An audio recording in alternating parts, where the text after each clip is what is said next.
শ্রীরামকৃষ্ণ ও রাজার কর্তব্য। ভক্তেরা আগ্রহের সহিত দেখিতেছেন কি পুস্তক।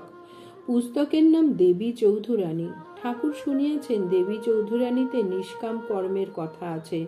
শ্রীযুক্ত বঙ্কিমের সুখ্যাতিও শুনিয়াছিলেন। পুস্তকে তিনি কি লিখিয়াছেন তাহা শুনিলে তাহার মনের অবস্থা বুঝিতে পারিবেন। মাস্টার বলিলেন, মেয়েটি ডাকাতের হাতে পড়েছিল। মেয়েটির নাম প্রফুল্ল, পরে হলো দেবী চৌধুরানী। যে ডাকাতটির হাতে মেয়েটি পড়েছিল তার নাম ভবানী পাঠক।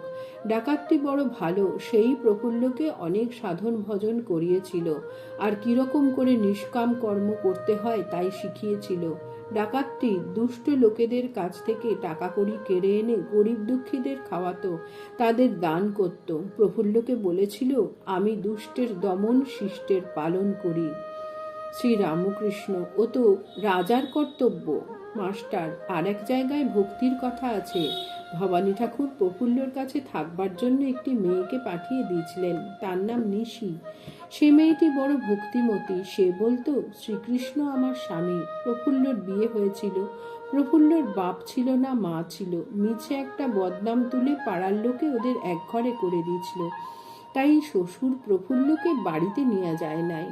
ছেলের আরো দুটি বিয়ে দিয়েছিল। প্রফুল্লর কিন্তু স্বামীর উপর বড় ভালোবাসা ছিল। এইখানটা শুনলে বেশ বুঝতে পারা যাবে। নিশি, আমি তাহার ভবানী ঠাকুরের কন্যা, তিনি আমার পিতা। তিনিও আমাকে এক প্রকার সম্প্রদান করিয়াছেন। প্রফুল্ল, এক প্রকার কি? নিশি, সর্বস্ব শ্রীকৃষ্ণ। জয় ঠাকুর।